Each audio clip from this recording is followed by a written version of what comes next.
ನಮಸ್ಕಾರ. ಎಷ್ಟು ವರ್ಷ ಆಯ್ತು ಬರಾಕ? ಒಂದು 20 ವರ್ಷ ಆಯ್ತು ರೀ. 20 ವರ್ಷ ಆಯ್ತು. 20 ವರ್ಷ ಆಯ್ತು. ಇಲ್ಲಿ ಬಂದಿಂದ ನಮ್ಗೆ ದೇವ್ರು ಒಳ್ಳೇದು ಮಾಡ್ಯಾನ.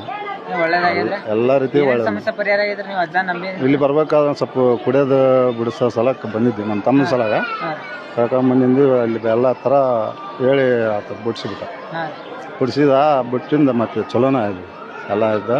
ಮತ್ತು ವರ್ಷ ನಿಮ್ಮನ್ನ ಬೆಳ್ಸ್ಕೊಂತ ಹೋಗ್ತೀನಪ್ಪ, ನೀವು ಹಂತವಾಗಿ ಬೆಳಿತೀರಿ ಅಂತ ಹೇಳಿದ. ಅದೇ ರೀತಿಯಿಂದ ನಮ್ಗೆ ಹಂತವಾಗಿ ಬೆಳಕತ್ತೀವಿ. 20 ವರ್ಷದಿಂದ ಅಜ್ಜಾರ ನಂಬ್ಕೊತ ಬಂದಿವಿ. ನಂಬ್ಕೊಂತ ಬಂದು ಪ್ರತಿ ವರ್ಷ ದಿನದಾಗನ ಇದಕ್ಕೆ ಬ್ಯಾಟಿ ಮಾಡಿ ಅವರು ಹೇಳಿದ್ದು 10 ದಿನ ಜಾತಕ ಚುಣೆ ಗದ್ದಿಗೆ ಆಗುತ್ತೆ, ಅವಾಗ ನೀವು ಮಾಡಪ್ಪ ಅಂತ ಅವಾಗ ವಾಕ್ಯ ಆಗಿತ್ತು.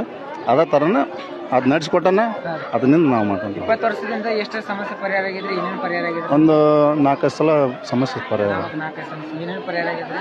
ಒಂದು ಅದು ಕುಡಿಯೋ ಬಿಡೋದು, ನಮ್ಮ ಸ್ವಲ್ಪ ಆಸ್ತಿ ಅವ ಇದ್ದು ಅವು ಎಲ್ಲ ತೊಗೊಂಡು ಏನು ಮಾಡಿ ಚಲೋ. ಹಾಂ, ನಮಗೆ ಪೂರ ನಮಗೆ ನಮ್ಮಿದಂಕ ದೇವ್ರು ಅದು ಬಿಟ್ಟೇ ಇಲ್ಲ.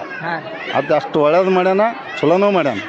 ಏನು ಅವತ್ತು ಮತ್ತು ನಡೆಯೋ ದೇವ್ರು ಪ್ರತ್ಯಕ್ಷ ದೇವ್ರು ಅಂದ್ರೆ ಆತನ ಒಪ್ಪತ್ತನೇ ಈಗ ನಮಗೆ ತಿಳಿದ ಮೇಟಿಗೆ ಏನಿದ್ರು ಆತ ನಮ್ಮ ಕೈ ಬಿಟ್ಟಿಲ್ಲ.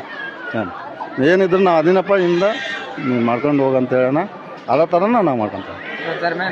ನಂಬಿಕೆ ಫ್ಯಾಮಿಲಿ ವರ್ಷ ಫ್ಯಾಮಿಲಿ ಬರ್ತೀವಿ. ಮತ್ತು ಮೊಹರಮ್ಗೆ ಬರ್ತೀವಿ.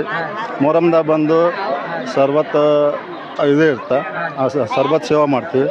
ಸೇವೆ ಮಾಡಿ ಕತ್ತಲ ರಾತ್ರಿ ದಿವಸ ಮುಗಿಸ್ಕೊಂಡು ಮರುದಿವ್ಸ ಅಜ್ಜಾರು ಹೇಳ್ತಾರ, ಅಪ್ಪಣೆ ಕೊಡ್ತಾರೆ, ಅವಾಗ ಹೋಗ್ಬೇಕು.